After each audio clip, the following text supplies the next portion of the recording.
राम राम भाई लोग, कैसे हैं आप सब। तो आज का सेशन है DELED 2023 फोर्थ सेमेस्टर प्रथम प्रश्न पत्र का नेक्स्ट पार्ट है ये। मिलते हैं, चलो समय ना खराब करके आगे बढ़ते हैं। वीडियो को लाइक कर दो, शेयर कर दो, सब्सक्राइब कर दो। सबको गुड मॉर्निंग, गुड नाइट, सब जो भी है सब कुछ। लेकिन एक चीज़ नहीं भूलना, जय श्री राम। हाँ? शुद्ध, सुडौल तथा आकर्षक लेखन में अनुलेख, सुलेख तथा श्रुतलेख के महत्व पर प्रकाश डालिए। ठीक। शुद्ध, सुडौल तथा आकर्षक लेखन में अनुलेख, सुलेख तथा श्रुतिलेख का महत्व क्या है। तो अनुलेख क्या है। अनुलेख का शाब्दिक अर्थ है जैसा पहले से लिखा है वैसा ही लिखना। अनुलेख के अंतर्गत बच्चा उसी प्रकार लिखता है जैसे सुलेख में अध्यापक ने लिखा हो, अथवा बच्चा हल्का हल्का लिखा हुआ लेख पर कलम फेर कर लिखने का अभ्यास करता है। अनुलेख में भाषण शिक्षण का लेख भी सुंदर तथा स्पष्ट होना चाहिए। ओके। अभ्यास पुस्तिका में जो हल्के हल्के अक्षर लिखे जाते हैं वे सुंदर आकर्षक होने चाहिए। ओके। और देखिए, तभी बच्चा अपना अनुकरण करते हुए सही लिखने का प्रयास करेगा। वस्तुतः अनुलेख सुलेख लिखने के लिए एक ऐसी प्रक्रिया है जिसका प्रयोग करके बच्चा अपने लेख को सुधार सकता है। अच्छा, सुलेख का महत्व क्या है। सुलेख शब्द लेख से पहले सु उपसर्ग लगने से बना है, जिसका अर्थ होता है सुंदर तथा श्रेष्ठ लेख। भाषा शिक्षक को आरंभ से ही बच्चों में सुंदर लेख लिखने से ज़्यादा लिखने की आदत डालनी चाहिए। जो बच्चा आरंभ में सुंदर लेख लिखता है, आगे चलकर उसका हस्तलेख बड़ा ही सुंदर और आकर्षक बन जाता है। प्रतिदिन के व्यवहार में और विशेषकर परीक्षा में सुलेख का महत्वपूर्ण स्थान होता है। ठीक। लेख को देखते ही परीक्षक के मन में विद्यार्थी के प्रति अनुकूल तथा प्रतिकूल भाव उत्पन्न होने लगता है। बच्चे के लेख को सुधारने के लिए सुलेख पुस्तकों का उपयोग किया जाता है। इस पुस्तिका में सुंदर, सुडौल तथा समानुपात में बड़े बड़े अक्षर, शब्द तथा वाक्य छपे रहते हैं। अगली पंक्तियों में हल्का हल्का लिखा होता है, जिसके ऊपर बच्चे को अपनी कलम या पेंसिल चलानी होती है। निम्नलिखित उपायों पर ध्यान देने से बच्चों का लेख सुंदर बन सकता है। ठीक। कलम पकड़ने की पद्धति बिल्कुल सही होनी चाहिए। खुरदरे और रद्दी कागज तथा खराब पेन तथा फीकी स्याही से कभी नहीं लिखना चाहिए। इसी से सुलेख प्रायः खराब हो जाता है। सुविधा के अनुसार सबसे पहले यह निश्चित कर लेना चाहिए कि बच्चा बाईं ओर से अच्छा लिखता है। ठीक। सीधा या दाईं ओर जो भी स्थिति हो, हमेशा उसी का अनुकरण करना चाहिए। बच्चों के बैठने का तरीका और लेखनी पकड़ने की विधि बिल्कुल सही होनी चाहिए। भाषा शिक्षक इस बात का ध्यान रखें कि बच्चे शीघ्रता से न लिखें, क्योंकि शीघ्र लिखने से अक्षर बिगड़ जाते हैं। हाथ को ढीला करके नहीं लिखना चाहिए, इससे अक्षर भद्दे बन जाते हैं।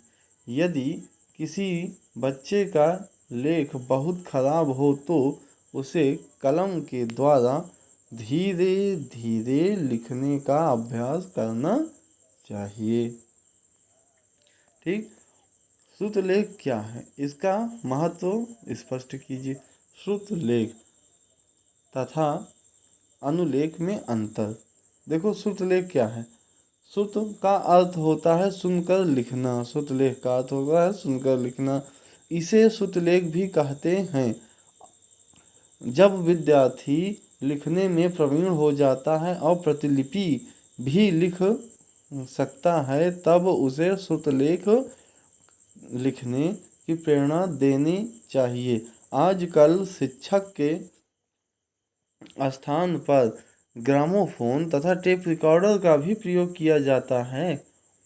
इसमें बच्चों को श्रुतलेख लिखने में काफ़ी सहायता मिलती है और वे तीव्र गति से श्रुतलेख में व्यस्त हो जाते हैं। लेखन प्रशिक्षण में श्रुतलेख का विशेष महत्व है। अच्छा, अनुलेख क्या है। अनुलेख का शाब्दिक अर्थ है जैसा पहले से लिखा है वैसा ही लिखना। अनुलेख के अंतर्गत बच्चा उसी प्रकार लिखता है जैसे सुलेख में अध्यापक ने लिखा हो, अथवा बच्चा हल्का हल्का लिखे हुए लेख पर कलम फेर कर लिखने का अभ्यास करता है।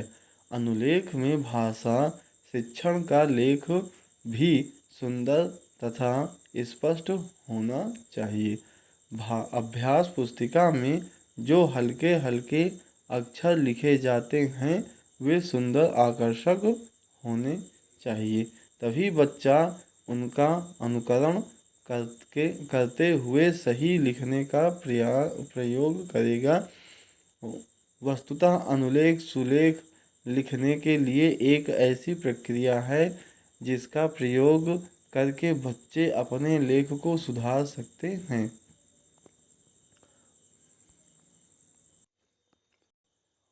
गणित क्या है। गणित क्या है, ये प्रश्न देखो। गणित क्या है। ठीक, तो गणित यह एक यथार्थ और सत्य ज्ञान है।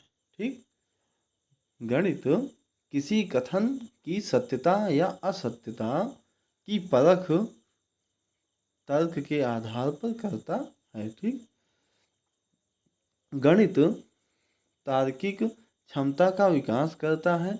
गणित चिंतन शक्ति का विकास करता है। गणित रटने पर कम बल देता है। गणित अन्य विषयों के अध्ययन में सहायक है। गणित मस्तिष्क को अनुशासित करता है। ठीक, ओके, आगे चलते हैं।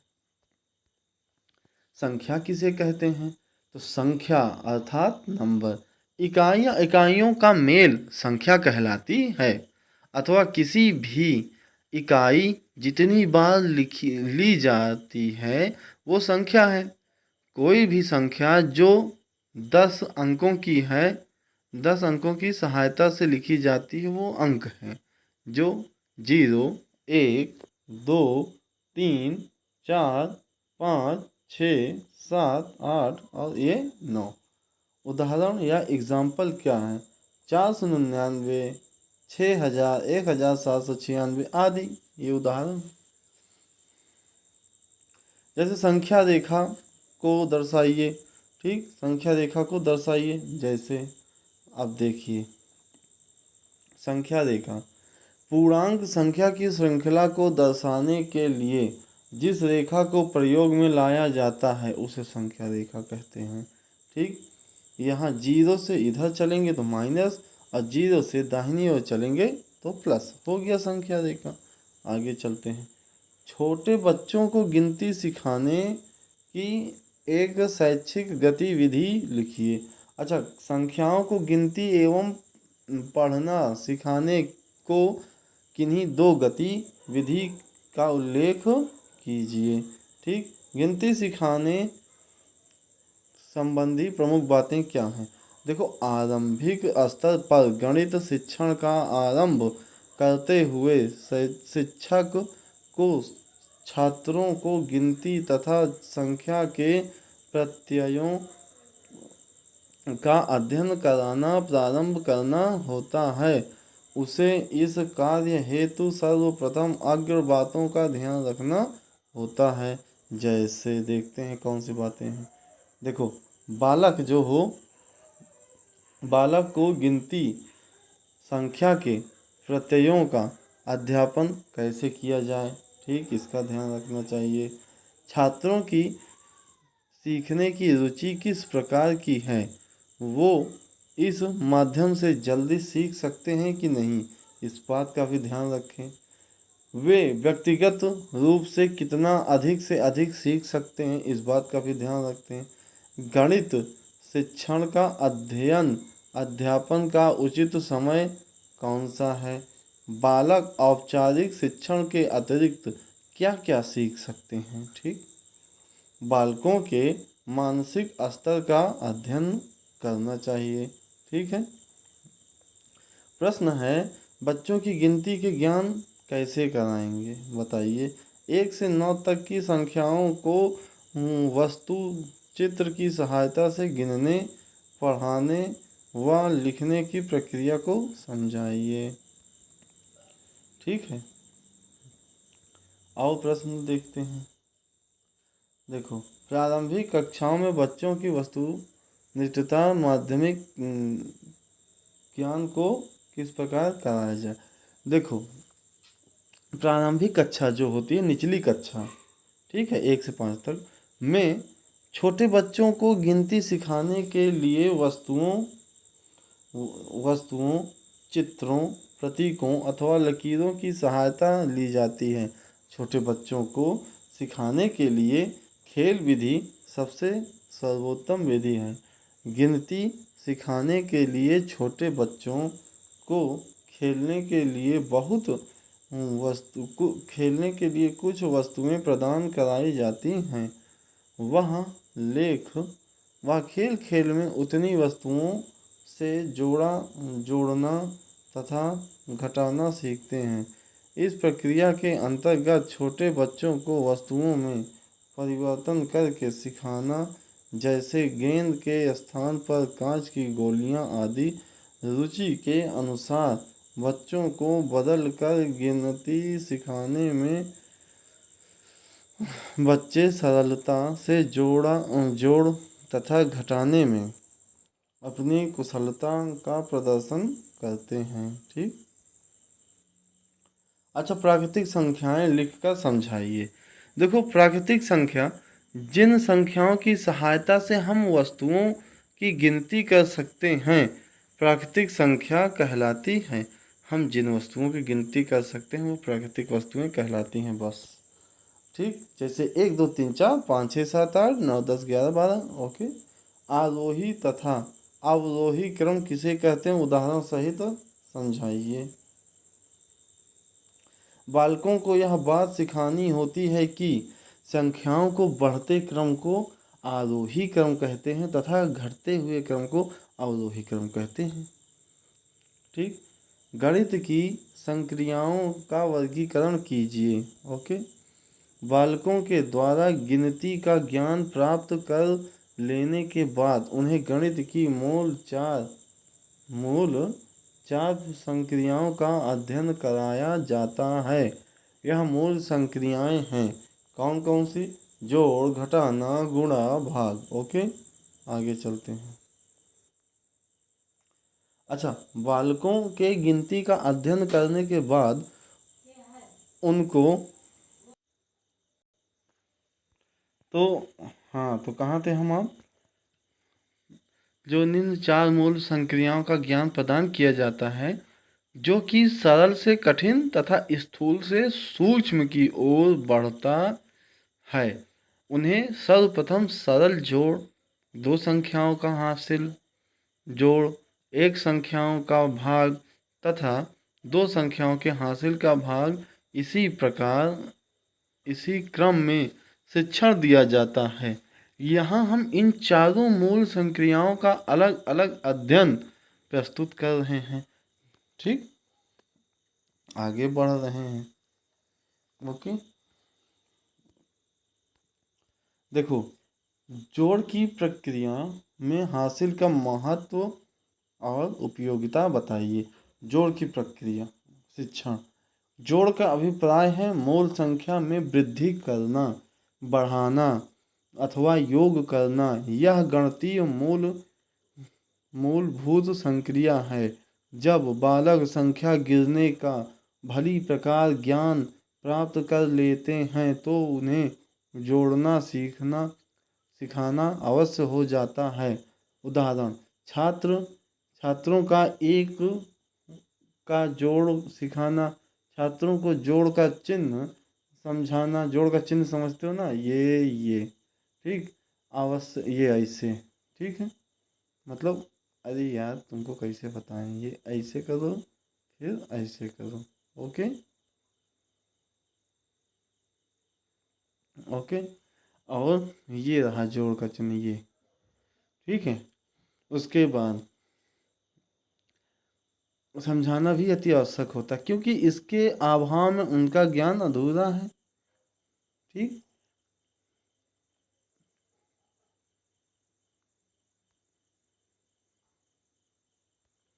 अधूरा हो जाता है। हासिल का जोड़ देखो, देखो 9, 9 में 9 को जोड़ दो, कितना हो जाएगा 18। ऐसे ना जोड़ पाओ तो लाइन खींचो, 1 2 3 4 5 6 7 8 9 10 11 12 13 14 15 16 17 18।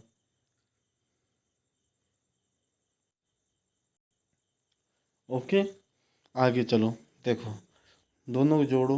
9 + 9 18 की 8 हासिल किया है 1। उसके बाद 3 और 9, 9 13 की 3 हासिल आए 1। 9 1 10 और 17 के साथ हासिल आए 1। 2 और 1 3 और 1 4 6 6 12 एंड 12। ओके। आगे बढ़ चलें।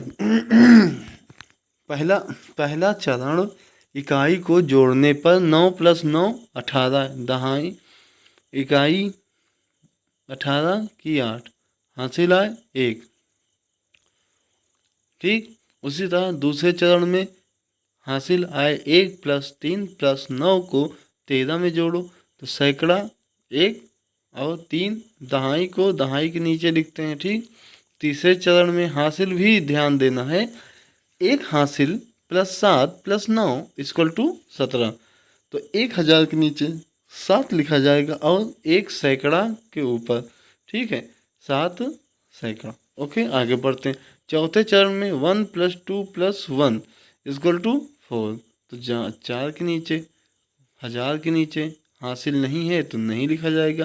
पांचवें चरण में देखो 6 + 6 = 12, 10,000 इसे 1000 के नीचे लिखेंगे 12। ठीक है। आगे बढ़ते हैं। घटाना का अर्थ क्या होता है? बिना उधार लिए घटाना की प्रक्रिया को उदाहरण सहित समझाइए।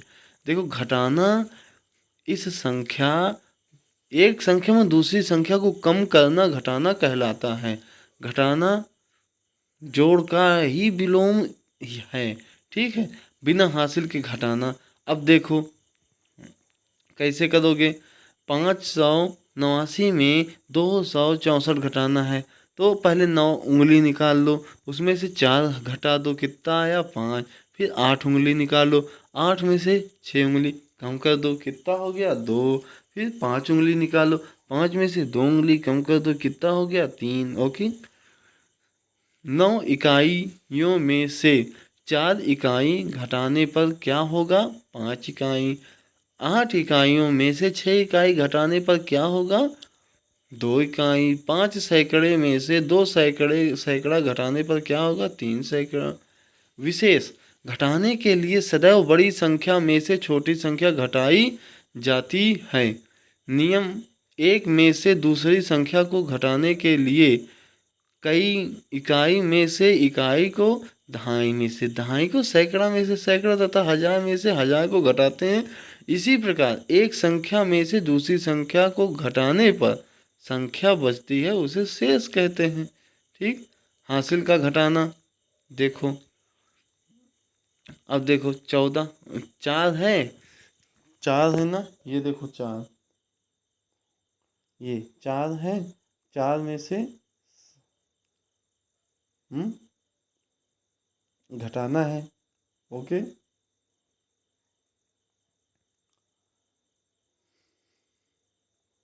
4 में से 7 को घटाना है। ठीक, अब हम क्या करेंगे, इस 5 से एक हासिल लेंगे तो ये हो जाएगा 14। देखो, अब 14 में से 7 गए तो कितना बचा, 7। ठीक, अब देखो यहाँ कितना बच जाएगा, यहाँ तो 4 बच गए क्योंकि इसने एक दे दिया। तो अब हम इससे, ये 6 से एक इसको दिलाएंगे तो ये हो जाएगा 14। 14 में से 6 गए, कितना बचा, 8। हाँ, अब पहले ये 6 था, एक हासिल दे दिया इसको तो कितना हो गया, 5। अब 5 में से 3 को घटाएंगे तो कितना हो जाएगा, 2। तो आंसर हमारा क्या हो गया, 287। ओके, आगे बढ़ते हैं। देखो, संबोध निर्माण के क्षेत्र में आप क्या समझते हैं। ठीक है, प्रश्न है संबोध निर्माण के क्षेत्र में आप क्या समझते हैं। तो उत्तर है इसका, संख्या बोध के अंतर्गत बहुत सी बातें आती हैं। परिमाण, तुलना, मापन, संख्या का लगभग मान बताना, प्रतिशत व आकलन करना, इसके साथ ही बड़ी संख्याओं का अनुमान एवं उनका तर्क संगत लगभग मान निकालना इस बात का न्याय करता है कि किसी दी हुई परिस्थिति में किसी संख्या के मान में शुद्ध कितनी शुद्ध चाहिए, मान में कितनी शुद्धि चाहिए। ओके, अच्छा, प्रतिशत और दशमलव में से जुड़ी हुई आम जीवन के गणितीय समस्याएं हल करना चाहिए। ठीक है, संख्या का मोटा मान निकालना, बड़ी संख्या को उनमें उनके मोटे मान के रूप में लिखने के पीछे क्या तर्क है तथा उनकी परस्पर तुलना करने की क्या सीमा है। ठीक है, किसी स्थिति के लिए सर्वाधिक उपयुक्त मापन की इकाई चुनने का बोध। ओके, अगला प्रश्न, इकाई से दहाई तक बढ़ने में आने वाली समस्याएं क्या होती हैं। तो देखो, इकाई से दहाई तक बढ़ने में आने वाली समस्या क्या होती है। 1 से 9 तक की संख्यांक इकाई कहलाती हैं। हाँ, वस्तुओं की बढ़ती मात्रा को प्रदर्शित करने के लिए बड़ी संख्याओं की आवश्यकता पड़ती है जिसमें कई अंक हों। इसके लिए बच्चों को सर्वप्रथम दहाई का ज्ञान होना आवश्यक है। ओके, उसके बाद सैकड़ा, फिर हजार को बताना चाहिए। बच्चा 10 वस्तुएं रखने पर उन्हें गिनना जानते हैं, परंतु वह 10 की संकल्पना से भली भांति परिचित नहीं है। इसको स्पष्ट करने के लिए शिक्षक, पता है, स्पष्ट करने के लिए शिक्षकों को बच्चों को बताएं कि 9 वस्तुओं में से एक वस्तु और मिला दी जाए, देने पर 10 वस्तुएं प्राप्त होती हैं और इसके लिए संख्यांक 10 का प्रयोग किया जाता है। बच्चों से 10 वस्तुएं, कंकड़, तीली, बीज, मोती आदि एक बंडल बनाकर या बनवाकर 10 या दहाई का ज्ञान प्रारंभ करना चाहिए। जैसे बच्चों को 11 तीलियां देकर उनसे गिनवाएं। 10 का एक बंडल बनवा देने पर एक तीली बच जाएगी। अतः 10 तीलियां और एक तीली बराबर, अर्थात एक दहाई एक इकाई इक्वल टू 10 1 11। देखो, भाग के गुण धर्म से आप क्या समझते हैं। भाग के गुण धर्म से आप क्या समझते हैं। भाजन, इसका उत्तर देखते हैं। भाजन गणित में वह क्रिया है जिसमें या जिससे दो संख्याओं का गुणनफल और उन संख्याओं में से एक दिए रहने पर दूसरी दूसरी संख्या दूसरी ज्ञात की जाती है। गुणा करने की प्रक्रिया के विरुद्ध प्रक्रिया विभाजन या भाग करना कहा जाता है। जब किसी संख्या अंक में किसी संख्या अथवा अंक को एक या अधिक बार घटाया जाता है तो उसे भाग कहते हैं। संख्या अथवा अंक को जितनी बार घटाया जाता है उतनी ही बार भाग देना होता है। भाग को चिन्ह देखो, भाग का चिन्ह देख लो, ये है भाग का चिन्ह और ये भी है भाग का चिन्ह से प्रदर्शित किया जाता है। ओके, अच्छा भाग के अवयवों को स्पष्ट करते हुए भाग की क्रिया को दर्शाइए। ठीक, भाग की संक्रिया को उदाहरण समझाइए। भाग अर्थात बंटवारा। देखो, बंटवारा भाग होता है जो बार बार घटाने की प्रक्रिया है। यथा एक टोकरी में 40 सेब हैं प्रतिदिन।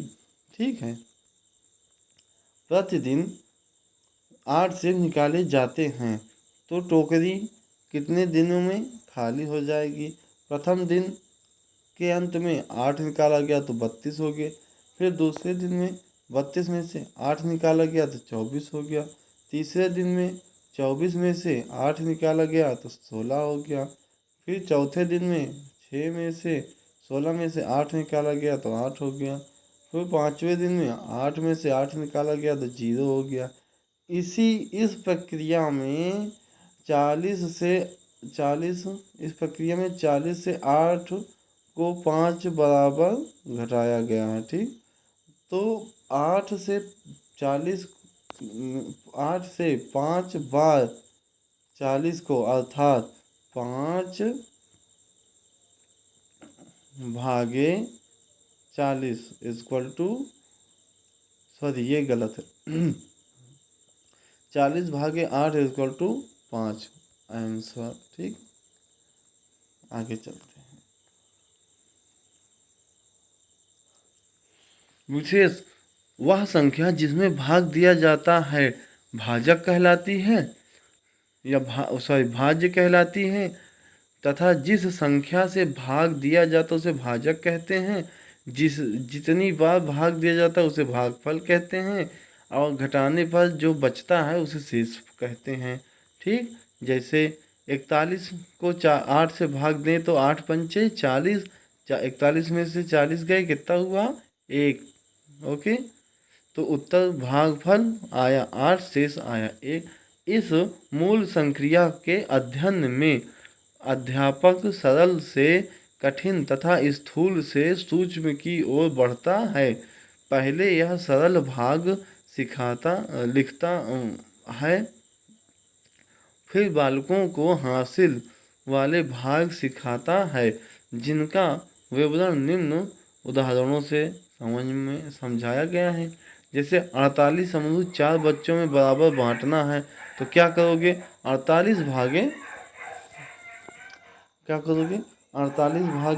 4। पहले दहाई में भाग करो, अमरूद बाद इकाई में, है ना? तो 40 भागे 4 48। ठीक है, कितना आया? 10। फिर 8 इकाई में तो कितना आया? 2।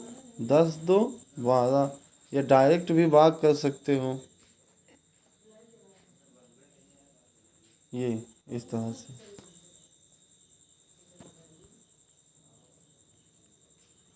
ठीक, ऐसे भाग दे सकते हो।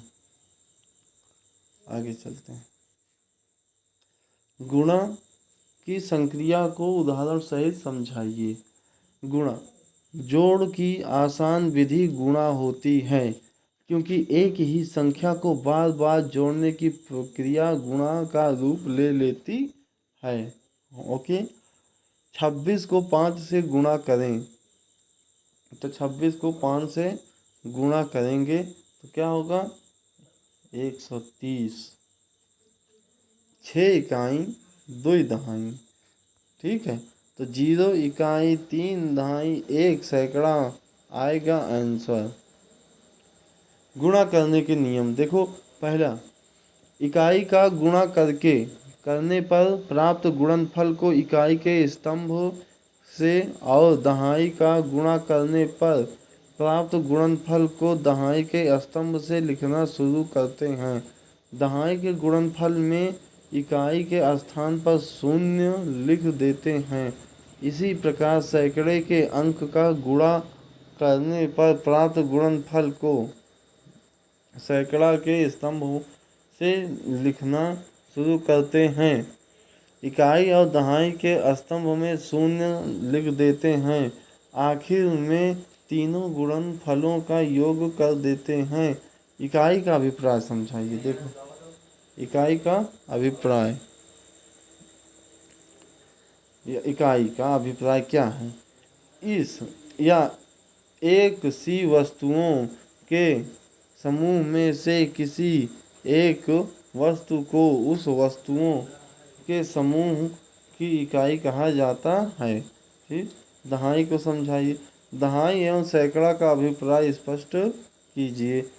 9 इकाई में 1 इकाई जोड़ देने पर 10 इकाई या 1 दहाई को हो जाती है। इसी प्रकार 20 इकाई को 2 दहाई में जोड़ने पर 30 इकाई को 3 दहाई और 40 इकाई को 4 दहाई तथा 50 इकाई को 5 दहाई कहा जाता है। यदि 90 इकाई में 10 जोड़ा जाए तो 3 अंकों की संख्या प्राप्त होगी, जिसमें दाईं ओर से पहला अंक इकाई, दूसरा अंक दहाई और तीसरा अंक सैकड़ा कहलाएगा। इसी प्रकार 100 इकाई के समूह को सैकड़ा या 100 कहेंगे। ठीक, जैसे देखो, ये देखो 3 अंकों की पहली संख्या 100 होती है, जो 99 से 1 अधिक होती है। इसी प्रकार 124 में 1 सैकड़ा, 2 दहाई, 4 इकाई है। उदाहरण 156 में 1 सैकड़ा, 5 दहाई, 6 इकाई है। तो 1 में 100 से गुणा कर दो, 5 में 10 से गुणा कर दो, 1 में 6 से गुणा कर दो। ठीक है, हो जाएगा। स्थानीय मान व वास्तविक मान क्या है? स्थानीय मान को उदाहरण सहित समझाइए। स्थानीय मान किसे कहते हैं? उदाहरण सहित समझाइए। किसी अंक का वह मान जो कभी नहीं बदलता उसे वास्तविक मान कहते हैं। जैसे 235 में 2 का वास्तविक स्थानीय मान क्या होगा? तो 200 का वास्तविक स्थानीय मान 200 होगा। ठीक, अच्छा, संख्या 336 में 6 का स्थानीय मान अंतर बताइए, का अंतर ज्ञात कीजिए। देखो, इसमें 2 6 है ना, तो 2 6 है तो निकाल लो। देखो ये, ठीक, इसमें इसका क्या निकालेंगे? स्थानीय मान। ठीक है, इकाई का निकालेंगे 6 आएगा, दहाई का निकालेंगे 30 आएगा, सैकड़े का निकालेंगे 600। तीनों जोड़ देंगे तो 636 आएगा। आगे चलते हैं। अधिगम में शारीरिक समस्याओं से आप क्या समझते हैं? ये भाषा शिक्षण में किस प्रकार बाधा उत्पन्न करते हैं? भाषा शिक्षण में शारीरिक समस्याएं क्या हैं? उदाहरण सहित स्पष्ट कीजिए। भाषा शिक्षण में छात्रों के शारीरिक दोषों जैसे दृष्टिकोण, उच्चारण, अनुकरण, उनकी मुद्रा आदि के आधार पर कई प्रकार की समस्याएं आ जाती हैं, जो कि कुछ अग्र प्रकार हैं। जैसे दृष्टि दोष। अधिकतर कक्षा के अंतर्गत बहुत छात्र ऐसे होते हैं जिन्हें श्यामपट्ट पर लिखी बातें स्पष्ट दिखाई नहीं देती। ऐसी स्थिति में वह स्थान में बैठे छात्र की कॉपी को देख कर नोट करते हैं, जिससे गलतियां होनी स्वाभाविक है। समाधान: ऐसे छात्रों को कक्षा में आगे बैठाना चाहिए। आँखों की डॉक्टरी जांच कराना चाहिए। त्रुटिपूर्ण अनुकरण: अगर अधिकतर छात्र दूसरों को आकर्षित करने की भावना से ग्रसित होते हैं, वे उच्चारण को गलत रूप से बदलकर बोलते हैं और यही उनकी आदत बन जाता है। गलत रीति से बोलना भाषागत दोष है। अन्य छात्र उन छात्र का अनुकरण भी करते हैं, यह दोषपूर्ण आदत है।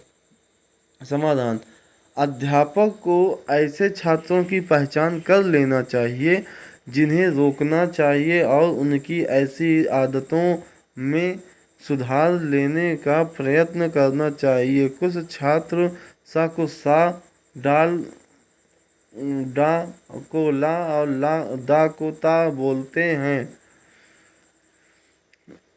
उन्हें रोकना चाहिए। उच्चारण दोष: अब देखो उच्चारण दोष भी आगे। कक्षा में कई बच्चे ऐसे भी होते हैं जो तुतलाते हैं तथा हकलाते हैं। ऐसे में कक्षा के अंतर्गत हास्यात्मक स्थिति बन जाती है। अर्थ का अनर्थ हो जाता है। वे कहना कुछ चाहते हैं तथा हो कहते कुछ और हैं। ऐसे अक्सर होता है, जल्दीबाजी में करते हैं। समाधान: छात्रों को उच्चारण अवयवों का ज्ञान कराना तथा उनका निदान कराना चाहिए। चिकित्सा की सहायता से ऐसे दोषों को दूर किया जा सकता है। श्रवण दोष: कम सुनाई देने से ऐसी समस्या आ जाती है कि छात्र सा को सा अंतर नहीं कर पाते। यह संप्रेषण की कमी का कारण है। समाधान: छात्रों को ध्वनियों का ज्ञान कराना चाहिए तथा ऐसे छात्रों की चिकित्सा की जांच कराकर श्रवण दोष दूर कर देना चाहिए। हाँ, आगे चलते। भाषा शिक्षण में संप्रेषण की समस्या तथा समाधान लिखिए। संप्रेषण की समस्या: आज प्रायः सुविधाहीन विद्यालयों में ऐसी समस्याएं होना स्वाभाविक हैं। कक्षा में छात्रों की संख्या अधिक होने से छात्र अध्यापक की बातों को ठीक से सुन नहीं पाते तथा कई बार अध्यापक द्विअर्थी भाषा का प्रयोग कर समस्या उत्पन्न कर देते हैं, तो अर्थ का अनर्थ हो जाता है। समाधान: अध्यापक का स्वर सही होना चाहिए। द्विअर्थी शब्दावली का प्रयोग अध्यापक को नहीं करना चाहिए। आरोह अवरोह स्पष्ट करो। आरोह और अवरोह: देखो, पठन की प्रक्रिया में जब तक उचित आरोह अवरोह का समावेश नहीं होता तब तक उसमें सार्थकता उत्पन्न नहीं होती और न ही पाठ्यवस्तु का भाव ग्रहण हो पाता है। पाठ्यवस्तु के भाव के अनुसार उचित आरोह अवरोह का अभाव उसके भाव ग्रहण करने में भ्रम उत्पन्न कर देते हैं। इसलिए पठन का मूल तत्व आरोह अवरोह है। उसके उन अनेक अवसरों पर छात्रों द्वारा उचित आरोह अवरोह ध्यान न रखते हुए पठन किया जाता है। उचित आरोह अवरोह की कठिनाइयाँ: शीघ्रता से पठन, भाव का समझ कर न पढ़ना, धारा प्रवाह का अभाव, मूल भाव के विपरीत पठन, अधिक धीमी आवाज़ में पठन, अधिक तेज आवाज़ में पठन। आरोही क्रम साउदाहरण सहित लिखिए। आरोही क्रम: इस क्रम में सबसे पहले छोटी संख्या को लिखा जाता है, फिर छोटी से बड़ी संख्या को जमाया जाता है, अंत में सबसे बड़ी संख्या लिखा जाता है। अच्छा, देखते हैं आरोही क्रम। जैसे बढ़ते क्रम को आरोही क्रम कहते हैं। जैसे 16 9 13 8, 11, 8, 10, 12, 14 को आरोही क्रम में लिखना है तो सबसे पहले छोटी संख्या 8, फिर 9, फिर 10, फिर 11, 12, 13, 14, 15 नहीं है, फिर 16। ठीक, उदाहरण के लिए ये उदाहरण आप देख लीजिए। ठीक, समझ गए होंगे। प्रश्न 50,341 एवं 4,321 की तुलना कीजिए तथा चिन्ह इस ये ग्रेटर देन और लेस देन का प्रयोग कीजिए। देखो अभी 50,341 है तो इसमें क्या होगा, ग्रेटर देन ए और ग्रेटर देन 4,321 इक्वल टू 46,020। ठीक, ऐसे ही घटाना में उधार क्यों लिया जाता है, उधार ना लेने पर क्या समस्या होती है। देखो घटाने में यदि नीचे की संख्या बड़ी होती है तो घटाना संभव नहीं होता, अतः उधार ले सकते हैं। तो बड़ी संख्या उधार ले सकते हैं तो ऊपर की संख्या बड़ी करना आवश्यक होता है। ठीक है, तो ये तुम्हारा प्रथम प्रश्न पत्र का बीएड चतुर्थ सेमेस्टर का लघु उत्तरी का पूरा सेशन समाप्त हो गया है। अब इस वीडियो को लाइक करो, शेयर करो, सब्सक्राइब करो। मिलते हैं अगले विषय में, तब तक के लिए जय हिंद, जय भारत, वंदे मातरम, जय श्री राम।